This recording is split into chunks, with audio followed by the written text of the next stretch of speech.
What is up, everybody? Welcome back to From the Crypt. This is going to be a little bit of a quick one.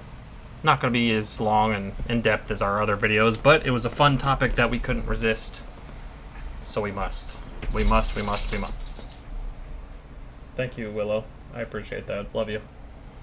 Sorry for the jingling. My dog is, she had a shake. But we are going to be talking about what today, Derek?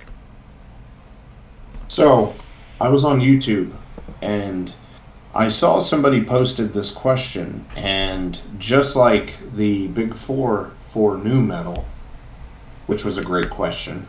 Check that out, by the way. Oh, interesting. What 5 games made you a gamer? And I was like, that is a very, very, very good question, because this isn't my 5 favorite games. It's just the games that got me or us more into gaming that would eventually lead us to our favorite games of all time. I mean, who knows? It could be a favorite on here. Not saying it's not. Oh yeah. Whatever. I've got at least one, maybe 2 of mine are still my favorite games of all time. Yeah, I got 2 of mine on here. I could probably easily say that 2 of these are definitely in my top 3. Yeah. So, there's that. But, so yeah, we could just go ahead and jump right into it. These, it's not going to be in any particular order. This isn't a 5-to-1. If anything, what I did with mine was just the ones that came out the earliest first to the ones that have came out in later years that have reinforced it.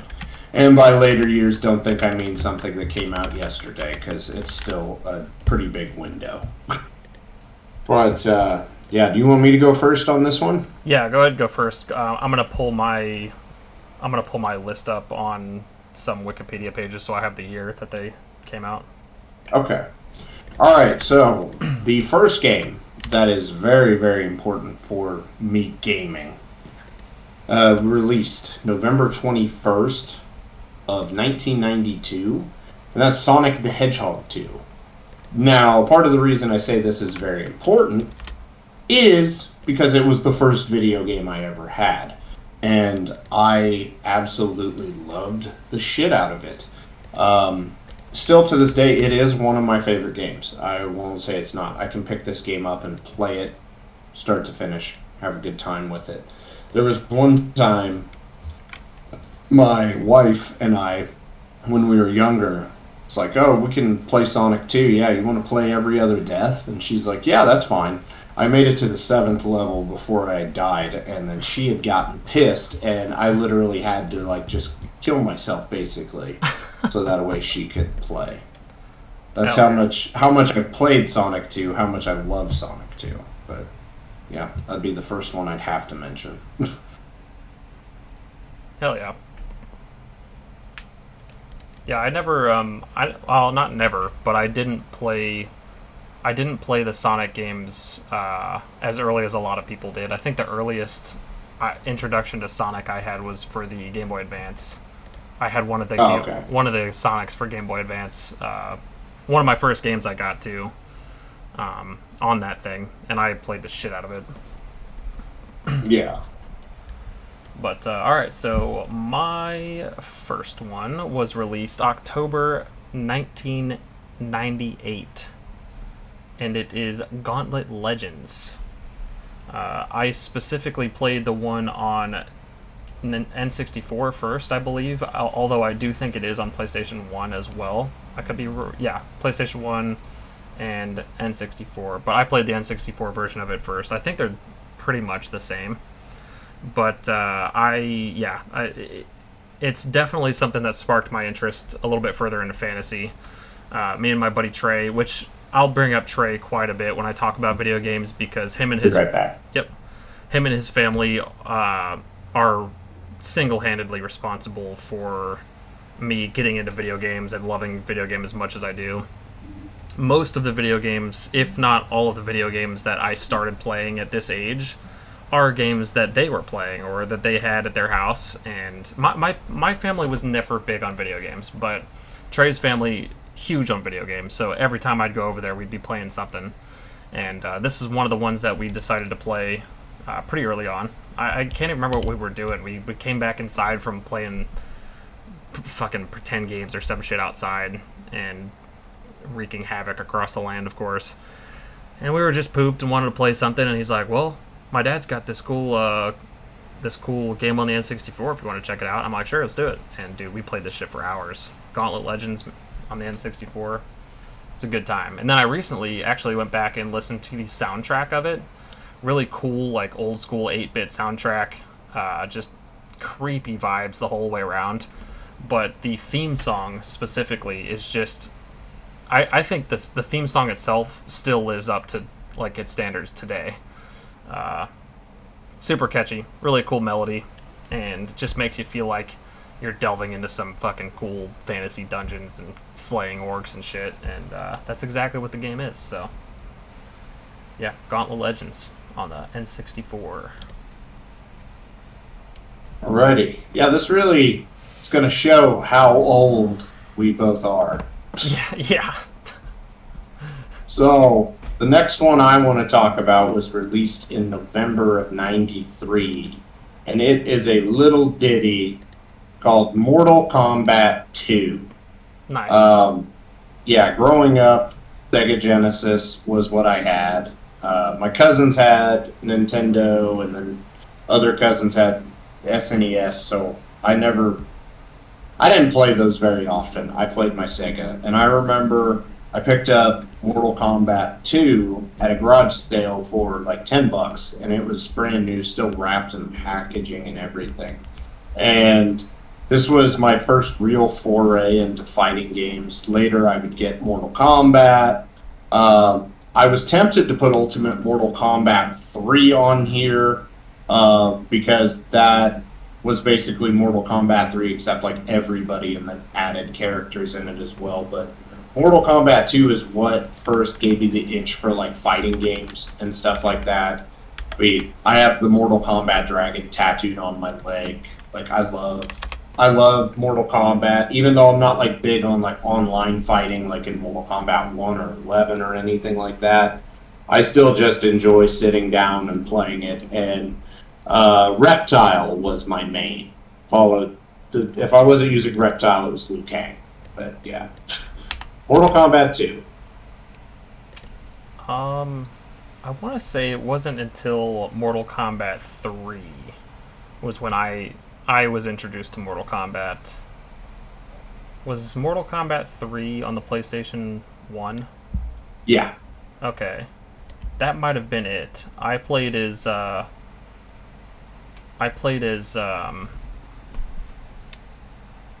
the hell is his name? The dude with 4 arms. Goro, or what? You play Shiva? Well, no, Melina's my main on any Mortal Kombat that I can be Melina in, but the one with the big fucking buff dude with 4 arms, that's Goro, right? Yeah, but he wasn't in Mortal Kombat 3. Okay, so it wasn't Mortal Kombat 3 then. It would have been... It might have been Mortal Kombat Trilogy. Let's see. Because that came out on PlayStation as well. Let's see. Oh, yeah, this one looks... Okay, yeah, this one looks more familiar. Yeah, I had Trilogy for 64. It was good. Oh, yeah, definitely Trilogy. Yeah, I mained Melina and fucking Goro all the time. I love them. Melina's still my favorite to this day on any Mortal Kombat, but... Reptile will always be mine. Yeah. Yeah, no, Mortal Kombat games are sick. They always have been. Okay, my second one was released. I've only got 2 games on here that were released after the 90s. This one was released in '99. In Japan, it was released January 21st. North America, April 26th, and EU, November 19th, all 1999. And it is Super Smash Bros. On the N64. Oh man, what a banger, dude. Dude, me and my buddy Trey again. Like I said, I'll be bringing him up again in most of these next. There's actually only one game I don't really thank him for because I found it by myself, but the rest of these were his responsibility for sure. But yeah, we played the shit out of Smash Bros. And then of course when Melee came out, and then of course when Brawl came out, dude, we were always playing Smash Bros. throughout the years. This would have been my scratch to my itch for fighting games for sure. This is what got me really into fighting games, was Smash Bros. Not quite as much Mortal Kombat, even though I did enjoy it, but I think it was just the fast-paced nature of Smash Bros. And the recognizable characters and stuff for me at the time was what did it for me. And then of course when the later games come out, there's just so many more fighters, and then now we've got Ultimate. Just super fun, man. Smash Bros is always a good time. Good party game. Oh yeah. Good game to settle some discrepancies for sure. Love it. Smash Bros on the N64. Mortal Smash Brothers Combat. Mortal Bros smash each other. Okay, so we're moving out of the Sega, and this game was released in the United States of America, on October 20th, 1998. This is a game, as far as I know, only one other person has actually played, but it is called Body Harvest, and it was on the Nintendo 64. Body Harvest? I've never even heard of that. Yeah, it's a fun game. Like, you go back, there's 5 different levels. Hold on a second. There's Greece, Java, America, Siberia, and then the alien continent. And each level has like three to maybe 4 kind of like stages or chapters, I guess. What was the name of it? Body Harvest. Body Harvest.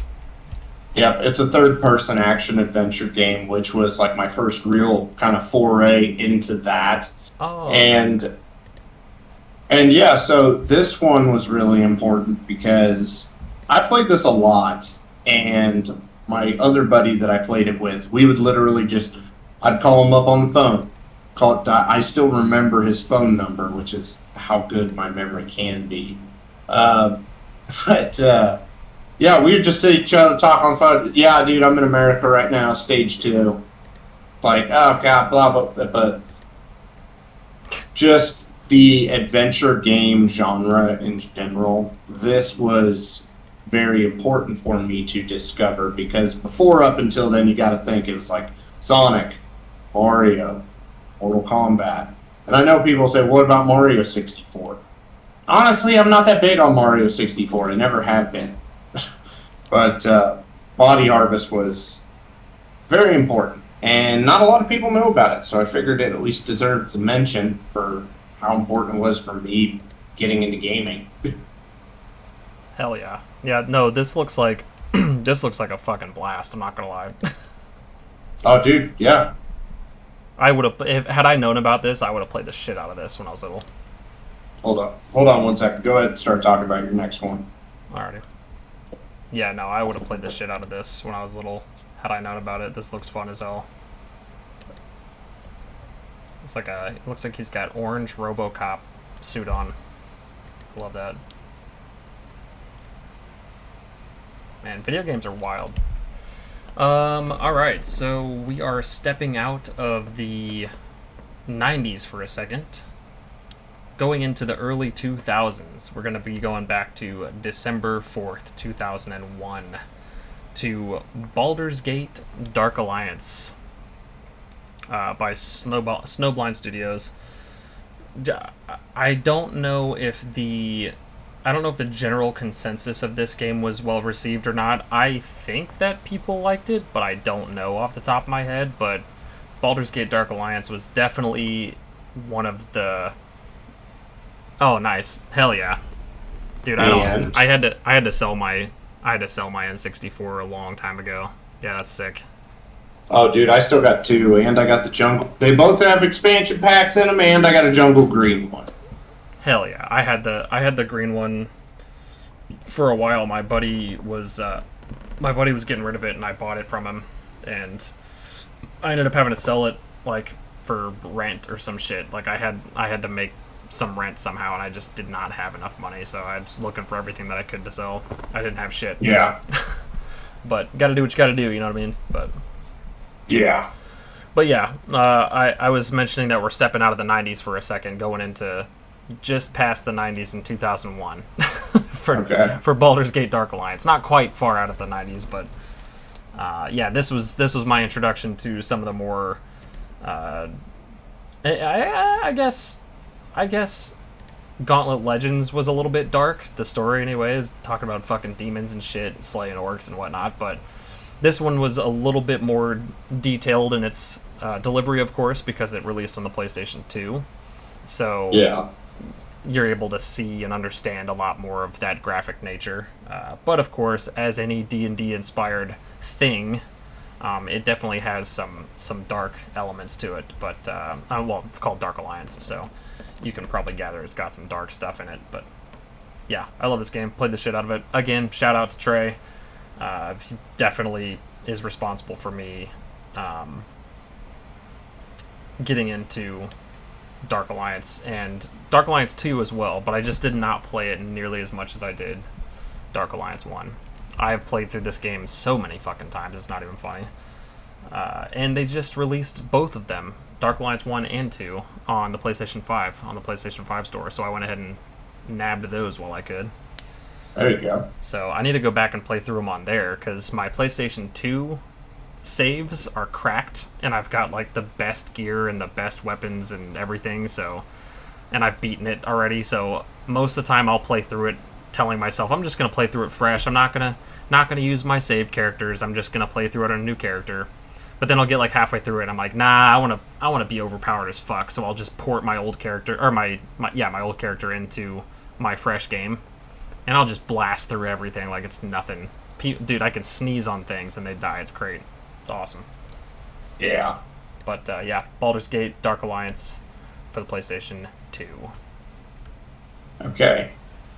So, next one I'm going to talk about came out November 22nd, 1999 here in the States. And it is Donkey Kong 64. Hell yeah. Now, some of you saw me bust out, actually some of you, all of you, saw me bust out those games and you're like, oh, hey, Derek, where's your copy of Donkey Kong 64? I have 3 fucking copies of that goddamn game, and I don't know where any of them are. But, yeah, Donkey Kong 64 is one of my favorite games. This was important because up until this time frame, I don't think I played a game as much as I played Donkey Kong 64.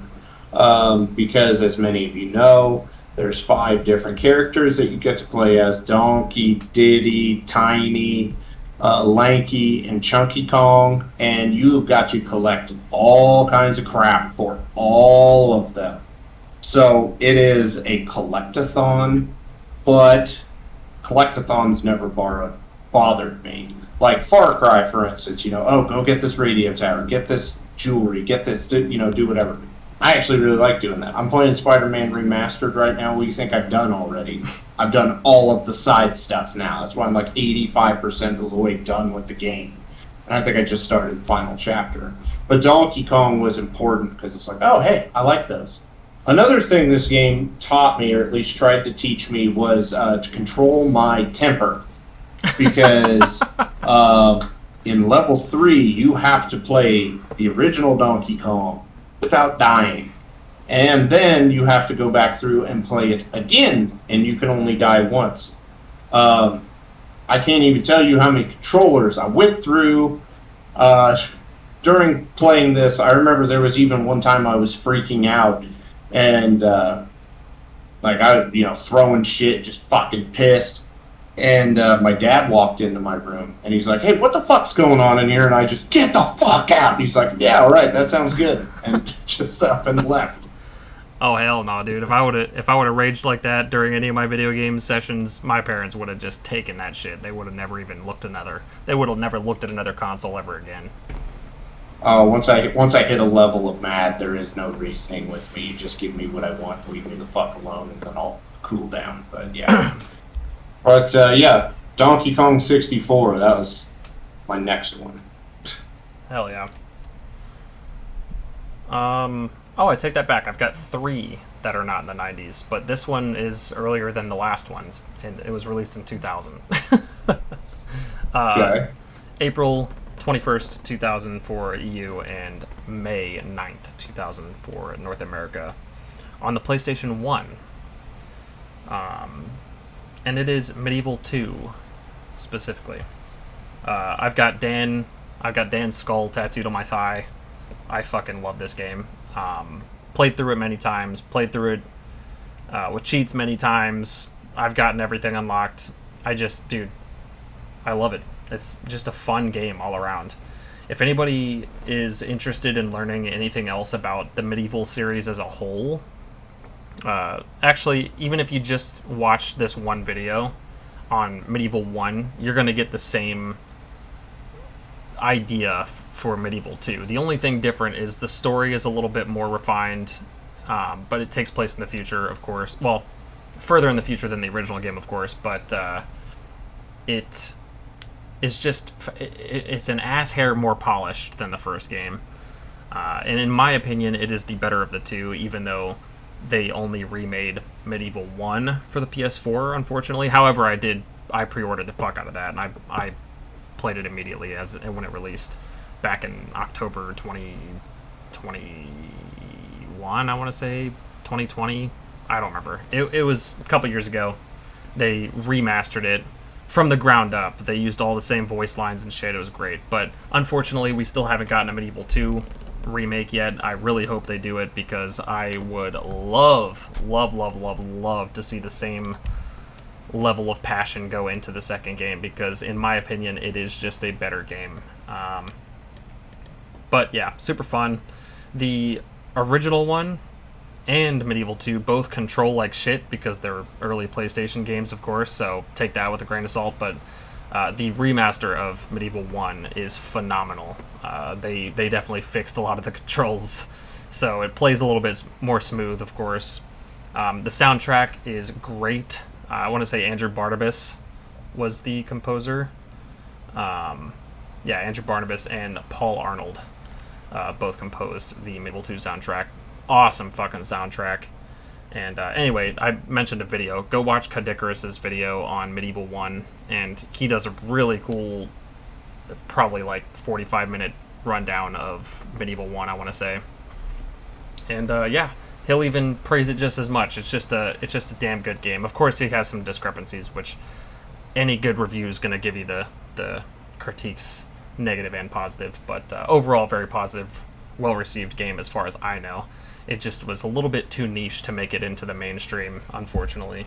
But yeah, super fun game anyway, and everybody should definitely check it out. But yeah, Medieval 2 for the PlayStation 1. All right. And the fifth game that I'm going to mention for being important for why I'm a gamer, released November 9th, 2004, Halo 2. This game, like, first-person shooter, check. Online multiplayer, because this was definitely my first foray into that, check. And just a totally bitchin' story and a badass fucking protagonist. I mean, like, do I really, like, I did see something down here that I did want to read about Halo 2 really quick, assuming I can find it. That a lot of people consider Halo 2's matchmaking technology one of the turning points in the gaming industry during the 2000s, setting a new standards for other games. Blah, blah, blah, blah, blah. Obviously, it's what Microsoft needed. And I love this line right here. Somebody wrote that games like Modern Warfare 2 would not be enjoyable if not for the ground Halo 2 broke. So even though Call of Duty eventually overtook Halo, which was going to happen regardless, even if we wanted it to or not, Halo 2 still broke all the ground, and I mean, still to this day, I remember getting an Xbox just because of Halo. Yeah. Like, I can't remember the time, like, especially recently, like, where it's like, I got to get this console for this specific game. Halo 2. Yeah. But, yeah. One of the best first-person shooters ever. Halo 2. Yeah, I didn't get... I didn't start playing Halo until Halo 3, I want to say. So I'm a little biased. I do like Halo 3 quite a bit. It's probably my favorite Halo. I think I tried to go back and play the older ones, and it just wasn't doing it the same way for me. But that's obviously no disrespect on Halo 2. I'm fully aware of the impact it made on first-person shooters and online gaming. I will say, I like Reach the best. Reach is my favorite Halo. Yeah. But Halo 2 is the one where I was like, okay, let's jump into some Rumble and try to fuck some shit up. Oh, and don't get me wrong. I played the shit out of Reach, too. Oh, yeah. God, love Reach. Yeah, Halo 3, Halo Reach, and Halo 4, I think, are the ones I played the most. I played the shit out of those. Every time I'd go over to Trey's house, I'd be like, we'd be balls deep into Halo. Once that's the direction our interests started to go in, we took a break from the medieval fantasy and jumped into sci-fi for a little bit. I know me and my buddy Matt, we would seriously just put the iPod on shuffle. We'd have the Halo playlist. Hours. Oh, yeah. Like one time I think we played for upward of like 15, 16 hours straight, just slaying it. Yeah. Oh yeah. Love me some fucking early Halo, that's for sure. Oh yeah. Also, that last game I mentioned, Medieval, is the only one on my list that I can't give a shout out to Trey for, because I found that on my own. I decided to just pick it one day because I like the box art. It's my precious. I rented it from our Planet Video down the road, and yeah, never turned back. I rented that shit so many fucking times, it's not even funny. However, my last game that I will be talking about definitely can give Trey credit for, or at least his dad, because it was his dad's game officially. It was his own account. And that's because it was a live service game, subscription based. Yeah. MMORPG, just a little ditty called World of Warcraft, released in November 23rd, 2004. Definitely the cause of many, many, many sleepless nights. Fucking hours and hours and days and weeks and months of my life down the drain. A game that I started playing when I was 9 years old, and I still play to this day. The only expansion I ever missed was Cataclysm, and obviously I have played through Cataclysm since then. Cataclysm Classic just released. I don't think I have any interest of playing it, to be honest, because I've gone back through the Cataclysm stuff plenty of times. It just was never my cup of tea. Not as far as the rest of the expansions go, anyway. Most of them, anyway. But I did come back after Cataclysm in Pandaria, and I haven't stopped since. I caught all the expansions since then. I've been there for launch for each expansion past Burning Crusade. And Cataclysm, of course. But, yeah. World of Warcraft is just a staple in my life. I've got... I don't know if I can... My Horde supremacy tattoo. For the Horde. Any Alliance blokes in the comments can suck my ass. No, I'm just kidding. I play both. It doesn't matter. But I will forever and always be a Horde junkie for sure. I like the Horde better. They're cooler. They've got the undead. They've got orcs. Tauren. Come on now. You fucking can't beat the goddamn Tauren. Get out of here, dude. Um, yeah, just a fun time, man. It's a fun time. Obviously, it's not as controlling over my life as it used to be. I can easily pick it up, put it down whenever I want to now. It's just a lot more of a casual, friendly game, which is nice, being someone that does way more things than play video games nowadays. So, yeah. But yeah, I still like it. Definitely not as addicted to it as I used to be. So, I mean, take that for what you will, but doesn't mean I dislike it by any stretch. There's obviously little hiccups like Shadowlands, which we don't have to talk about, but otherwise, Yeah. it's my cup of tea, man. I love him. I love me some World of Warcraft. The only other MMO really that I got pretty heavy into was Guild Wars 2. Played the fuck out of Guild Wars 2. I still do from time to time. I'll jump on Guild Wars 2 and just fuck around for a little while and do some missions and shit, but You know, the thing that's bad is, like, I bought Guild Wars 2, but I never even played it. Guild Wars 2 is fun. It's a fun time. Yeah. I can't remember why I didn't play it, but yeah, I just never played it. Well, it's free to play, so if you ever want to give her a go, just hit me up. Yeah. Oh, definitely. Guild Wars 2 is fun. It's just, I don't know, just never scratched that itch like World of Warcraft did. It did for a little bit. Like when I first started playing it, I played it quite a bit, but never, ever as much as World of Warcraft. Yeah. But yeah, All right. That's my 5. Yeah. No, yeah, we covered it.